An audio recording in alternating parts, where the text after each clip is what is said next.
Welcome back to Lotus on Track and Silverstone as we get ready for the first round of the 2012 Lotus Cup UK. Before we head into the racing, Hayley's down the pits with some of the drivers. Hi, we're here with Liz Halliday. Hi Liz. Hi. How did qualifying go? Well, I didn't actually get out in qualifying, unfortunately. We had a trouble with the supercharger in practice, which thankfully we're able to get it back to the garage, and they're working hard on it. But it meant that we weren't quite able to solve the problem before qualifying. So first race of the year, and I'll be starting from the back of the grid. But full props to JDR Racing for getting this thing back out there for me. Great. And you've raced before. What made you choose Lotus Cup UK? Well, I was hoping to get back into racing a bit. I've been focusing on my equestrian career for the last few years and really wanted to be doing some racing, but I couldn't feasibly be travelling internationally all the time with how busy I am with my three-day eventing. So I knew John Danby Racing through the historic cars I ran a couple of years ago, and I knew they knew a lot about Lotuses, and we just looked at the championship and it looked great. You know, lots of competition and great cars, and these are proper race cars, and it's a lot of fun. Adrian, you've just been out for qualifying. How did you get on? Yeah, really well. It's the first time out in the car. Motor Sports Cars have built an awesome car. I mean, it was pretty easy to be, in fact. I could have gone a bit faster, but I did have a coming together with one of the other cars. So we did cut our qualifying short, but the car is absolutely awesome. It's definitely got lots more potential to come out of it. So first time out a pole, so yeah, I'm really pleased. It's a new car, new season, new start. We built the car over the winter using all our latest ideas, and we hope to do really well during the season. ES Motorsport contacted us at Autosport a couple of years ago and said, hey, how about making some shocks for us for the Lotus series? What we're looking for is a shock we can drive it every day and then race it at weekends in the trophy. Even one of the 211s in the next group up as well, the Cup UK. So it's just been a bit of a learning curve because they're a different car, and it's a question of getting track time with them and spending some time with the drivers and learning. And so far, so good. So here we are for the Lotus Cup UK race. Got a fantastic grid of over 40 cars. Let's see the action. Promises to be a thrilling race on what is a pretty windy and chilly day here at Silverstone. It's Adrian Hall who lines up in pole position. Alongside the front row, it's going to be Rob Fenn who starts the car. And then Martin Donnelly, look for him in the Evora back in third place. Andrew Bentley well up in the production class, starting in 12th position. Last year's champion Steve Quick also well up inside the top 20. Huge field of cars. Paul McNeely and BJ Chong somewhere down in 28th. They could be ones to watch to come up through the field. Likewise, when Fulvio Musi takes over number 38 car from Charlotte Burridge, he could progress very rapidly up through the pack. But watch for him, 42nd place, Liz Halliday. Problems in qualifying for Liz. If that car has been sorted, then she will be a real podium challenger.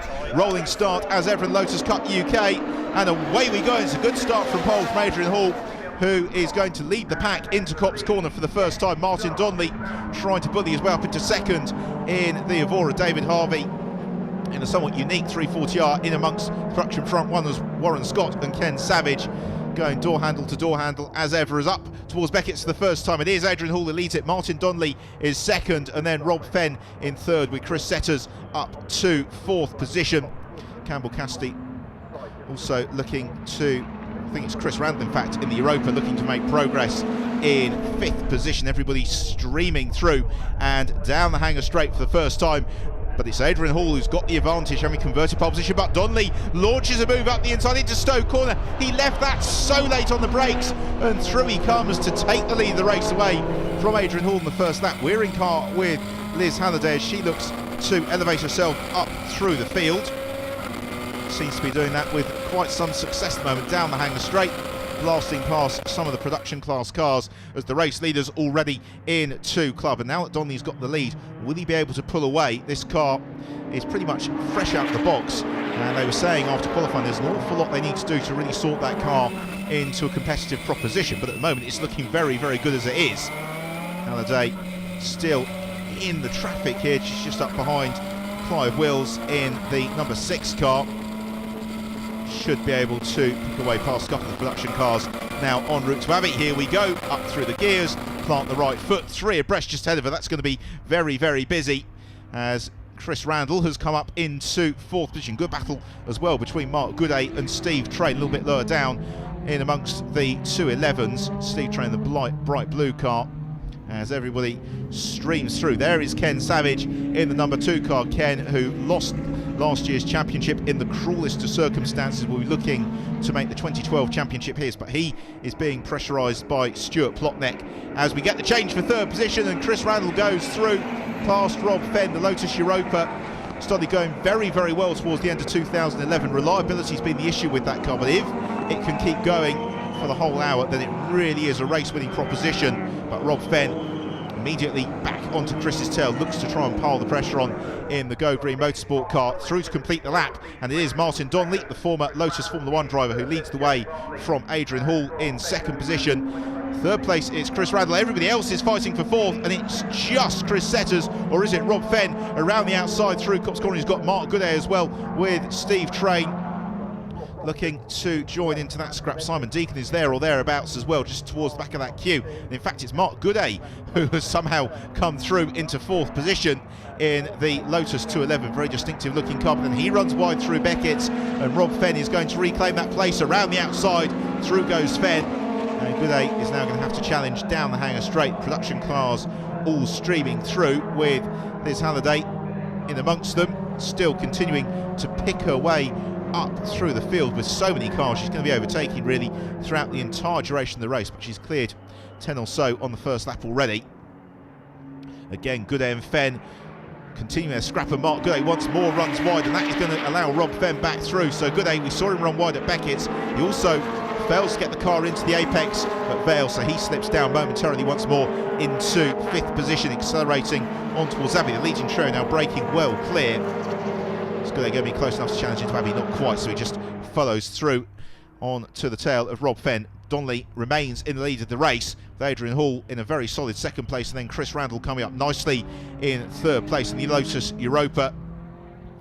These three, the top 3 of the race overall, and they are fighting out for the Lotus Cup UK Supersport Championships. 2 championships in the Lotus Cup UK this year, the Supersports and then the Production Championship, and this is the fight for 2nd in the Production Championship. Rob Boston's disappeared up the road, and then it's Steve Quick, last year's champion, running 2nd. Andrew Bentley right on his tail, with Warren Scott in very close attendance as well. Ken Savage, last year's runner-up, just slipping to the back of that train as they turn into Abbey. Very, very close battle for this position, and it's Andrew Bentley who looks to be challenging Steve Quick around the outside as they turn into Village. He keeps his foot in, does Andrew Bentley, and does Quick give him racing room? Yes, he does. Very fair driving from Steve Quick. So Andrew Bentley's got the inside line into loop. He draws alongside and ahead momentarily, but I think that Quick is going to have the better exit through entry and down the Wednesday straight. He does, but it's Warren Scott who's got the best run of the 3, and he's got the inside line into Brooklands on the brakes. Who's going to have it?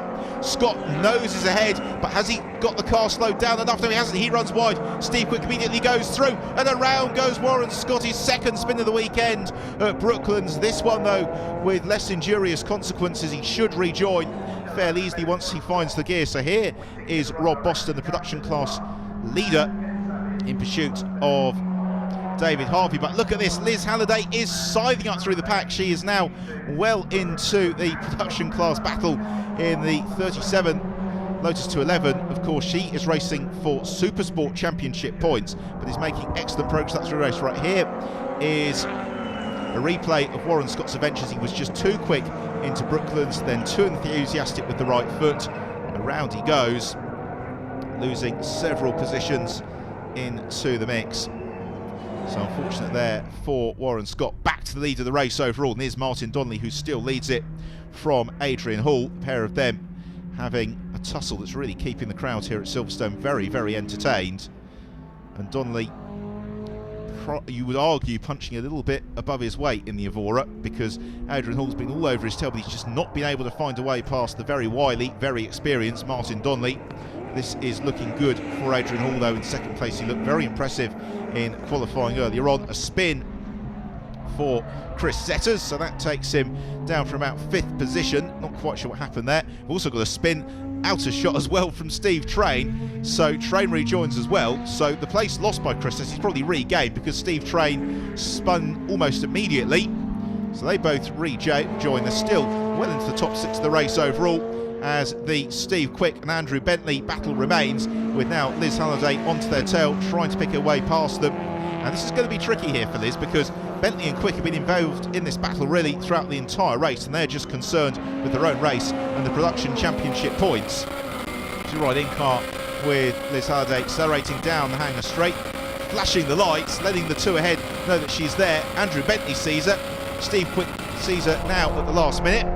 So Halliday gains the 2 places in the race overall, and no change either for Steve Quick or Andrew Bentley, although not for want of trying, as Bentley now launches his challenge around the outside of Stowe corner, just sliding the rear of the car. As into the pit lane we've got Adrian Hall from 2nd place in the race. Hall peels into the pit lane. What a shame. What a disaster as well for Adrian Hall. The team heads to the car, although the slightly forlorn body language would suggest that that is game over for today. Chris Setters continues his recovery drive, picking his way past Simon Deacon into Copse Corner. So Setters gains another place following on from that spin. So many cars entered into this race, very, very full grid, and the drivers therefore are always going to be busy, either with cars they're racing against in the race overall or indeed traffic. Well, now that Setters is past Simon Deacon, his next target is going to be Mark Gooday, who we saw briefly jinking through Beckett's. He's about 4 seconds on up the road as engine cover off for Adrian Hall, the car being wheeled back into the garage. So unfortunately it would appear as if Adrian Hall's day is done, but a very promising start to the championship nonetheless for Adrian Hall. It bodes very well for the rest of the season. Right, now that Martin Donnelly has had Adrian Hall disappear from his mirrors, we've now got Rob Fenn, who is closing up onto his tail. So the pace in the Evora just beginning to go away from it possibly, and Donnelly cannot afford to rest here, because he has got the hard charging found his tail, a battle further down the pack. This is very much the production class scrap. It's Lee Hodson and Nigel Ayres, a pair of them side by side as they were throughout much of the Lotus on Track Elise race yesterday, and side by side again in the Lotus Cup UK. On to complete another lap is Martin Donnelly, who continues to lead it from Rob Fenn.